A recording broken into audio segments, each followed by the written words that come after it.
What's up, guys? Welcome back to the Scott Barnes Show. It has been a while, been working hard, but I wanted to come back at you for a short beard trim up, and in particular, the neckline. Now, I've done this topic a couple of times in my past videos, but I want to reiterate how important it is to focus on how far we go down on that jawline.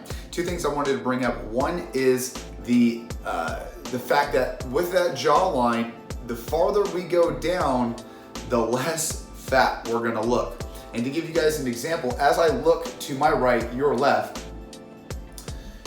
as I look up, you can see the under portion of my beard, but when I look down, obviously it cuts it off. If we cut right here on that jawline and I look up, you'll actually start to see the fat, if you will, under the neck. So my biggest goal right now is to what I call the hangman's noose. We can actually go higher and make a line and almost make a V if we want, but my biggest reiteration is to watch the line on your jaw and not hit the bone. So if we can, let's do about a finger's length below.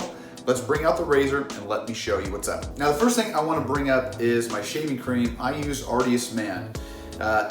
The consistency is thick and dense. I'm not a big fan of the Gillette. I've used it before, but the shaving cream on Artius Man is more of a, I want to say a thicker and more adhesive, substance to the skin. So that's why I like it. And if you go down in the description, I've got a link there and it helped you guys out with a couple bucks. Now, I got my straight razor out, but what I wanted to show you where the line that I like to go with, I'll usually put a finger's length down, and that's where I start.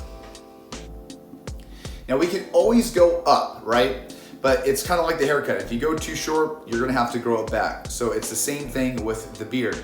Start out long, and then you can always cut more.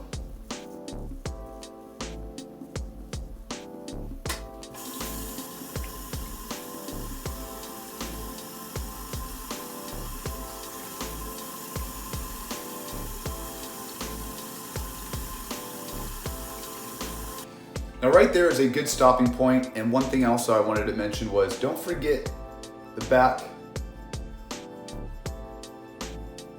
of your neck.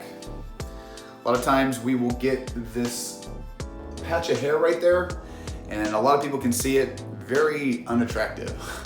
So this is where we want to find out where that line is. And right now I got a little bit of an uneven section right here, but this is where I want to show you where you can go up. And I'll pull my skin just a little bit.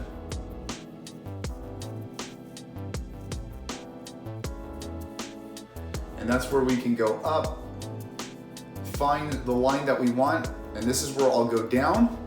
Now, if you want to ride the jawline, make the angle right where we're starting on our neck, just to slowly go in towards the chin. So if I want, I'll bring it up.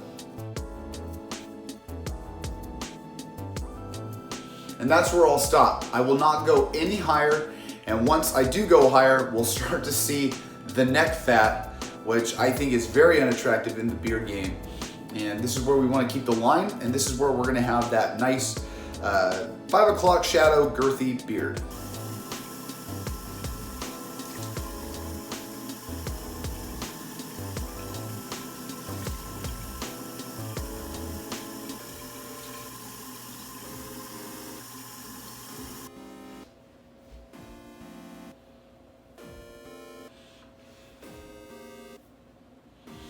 So as you can see, we've got a nice, even under neckline. And as we look down, it actually elongates our jawline, making us have a thicker, denser looking beard. So even though you're rocking the shorter beard game, we still can make our beard look thick, dense, and full, depending on how we go as far when it comes to the jawline. And it's the same having that big beard, for me at least. Once we start having this robust part on our beard, I like to keep it trim all the way down to the lobe, because what happens is you get this fluff and rough, and it's actually making the beard look more bouffant, if you will, and it's degrading the slim and trim. What I like is either the square or round shaped beard. We want to keep everything nice and tight. And it's the same thing with the cheeks. If you want to go natural, I just like to get the peach fuzz. Same thing with the other side. Because as we get older, we get these fray hairs that go really long on our cheeks. So if you want to keep it all natural, by all means. If you want to keep a line or do something that's coherent with your hairline, more power to you. So as you can see, we've got a nice lined up neckline and jawline, and that's where I'll keep it. So just keep those points on your mind when it comes to lining up your jawline and your neckline.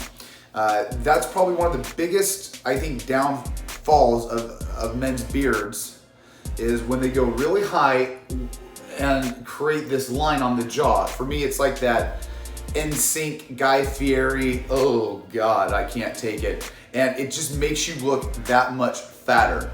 Yeah, even if you are a thinner and trimmer guy, you're gonna emphasize this, because we all have it, just this extra skin that's under our chin. And as we look down, you can see right here, it's pushing it out. So instead of pushing out the neck fat, it's pushing out the beard. And that's what we want. So that way we've got a nice, clean, cohesive neck and jawline. So make sure you're keeping those tips and tricks in your toolbox. Other than that, like and subscribe. Check me out on all that social media. Love you guys like always, and I'll see you on the flip side. See ya!